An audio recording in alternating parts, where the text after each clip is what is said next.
افریقہ کے اس علاقے میں قحط کے اثرات ہر جگہ نظر آتے ہیں۔ پانی اور ہریالی ختم ہونے سے جانور بھی ختم ہوتے جا رہے ہیں، اور اس کا اثر ان خاندانوں پر پڑ رہا ہے جن کی زندگی کا دار و مدار مویشی پالنے پر تھا۔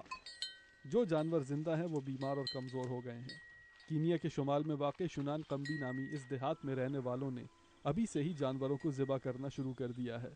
وہ ان کے بیمار ہونے یا مرنے کا انتظار کرنے کے بجائے انہیں ذبح کر کے ان کا گوشت مستحق افراد میں تقسیم کر رہے ہیں۔ یہ سب کچھ یورپی کمیشن کے ایک پروگرام کی مدد سے کیا جا رہا ہے، جس کے تحت ان مویشیوں کو بازار سے دگنی قیمت پر مالکان سے خریدا جاتا ہے۔ ابدوب گویو کے 30 جانور قحط کی وجہ سے مر چکے ہیں۔ آج انہوں نے اپنی 2 بکریاں بیچی ہیں۔ میرے خیال میں بہتر یہی ہے کہ انہیں قحط میں ختم ہونے سے پہلے ہی بیچ دیا جائے۔ یورپی کمیشن سے منسلک بینوئٹ کولن کا کہنا ہے کہ اس پروگرام کی مدد سے گاؤں والوں کو ان کے ختم ہوتے ہوئے جانوروں کی بہت اچھی قیمت مل جاتی ہے۔ جب ان کے ہاتھ میں رقم آتی ہے تو یہ کھانے پینے کی اشیاء خریدنے کے قابل ہو جاتے ہیں۔ یہ پروگرام ان اقدامات میں شامل ہے جو مقامی کمیونٹیز امدادی اداروں کی مدد سے اٹھا رہی ہیں تاکہ علاقے میں خشک سالی سے ہونے والے نقصان میں کمی لائی جا سکے۔ یہاں سے 2 گھنٹے دور کناسا ڈسپنسری میں بھی غذا کی کمی سے متاثرہ بچوں کی تعداد دیگر علاقوں سے کم ہے۔ ایڈن سیک یہاں عملے کے نگران ہیں۔ وہ کہتے ہیں کہ قحط کے آثار نمودار ہوتے ہی اس ڈسپنسری نے احتیاطی تدابیر پر عمل کرنا شروع کر دیا۔ ہم ہر 3 ماہ بعد بچوں کے جسم میں پیدا ہونے والے کیڑے مارتے ہیں، انہیں وٹامن اے اور دست روکنے کے لیے زنک کی گولیاں دیتے ہیں۔ صفائی سے متعلق ہدایت دینے کے علاوہ ہم بچوں کی خوراک میں صحت بخش اجزاء شامل کرنے پر بھی زور دیتے ہیں۔ اس سال کے آغاز سے ہی محکمہ صحت کے حکام نے بچوں میں غذا کی کمی سے پیدا ہونے والی علامات کی نشاندہی شروع کر دی تاکہ ان کا بروقت علاج کیا جا سکے۔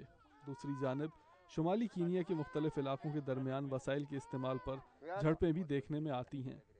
فونان قمبی دیہات کے ایک بزرگ دواتو ایلیا اپنے گاؤں میں اس بحران کا مقابلہ کرنے کے لیے قائم کی گئی کمیٹی کے سربراہ ہیں۔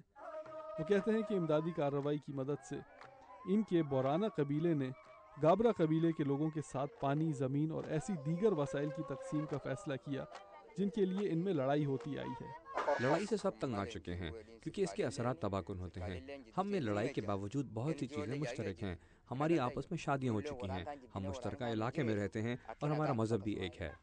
قحط سے نمٹنے کے لیے متاثرہ علاقوں میں مختلف اقدامات اٹھائے جا رہے ہیں۔ لوگ آپس میں وسائل تقسیم کرتے ہیں۔ مویشی چرانے والے اپنے جانوروں کو 100 کلومیٹر دور چرانے لے جاتے ہیں اور مشکل وقت میں کھانے پینے کی اشیاء کی بچت کی جاتی ہے۔ کوڈیڈ نامی امدادی ادارے سے منسلک صفیہ عبدی کہتی ہیں کہ بہت سے علاقوں میں تو لوگ روایتی طریقوں سے قحط کی آمد کا اندازہ لگا لیتے ہیں، مثلاً جانوروں کی آتوں سے جائزہ لینا، اور ستاروں کی مدد سے لوگ بتا سکتے ہیں کہ قحط ہونے والا ہے یا نہیں۔ وہ جانوروں کا روزمرہ کا رویہ دیکھتے ہیں، مثلاً جانور کیسے چل رہا ہے، کس سمت بیٹھ رہا ہے یا کیسی آوازیں نکال رہا ہے۔ وہ کہتی ہیں کہ سب سے کارآمد منصوبے وہی ہوتے ہیں جن میں امدادی اداروں کی مدد سے لوگ اپنے مسائل کے حل مقامی طور پر تلاش کر سکیں۔ کنیسا کے علاقے فونان قمبی میں ایسا ہی ہوا ہے۔ یہاں کنسرن نامی ادارہ پروگرام چلا رہا ہے۔ کارڈیٹ اور سیفا کا جانور خریدنے کا پروگرام جاری ہے جس سے لوگوں کو رقم ملتی ہے۔ آپ کو صاف پانی کے ٹینک نظر آئیں گے۔ صرف منصوبہ بندی کرنا ہی بہت فائدہ مند ثابت ہو جاتا ہے۔ ان تمام تیاریوں کے بعد اب صرف بارشوں کی امید ہے تاکہ حالات معمول پر آ سکیں۔ کیتھی مائٹنی کے ساتھ عبدالعزیز خان، اردو VOA۔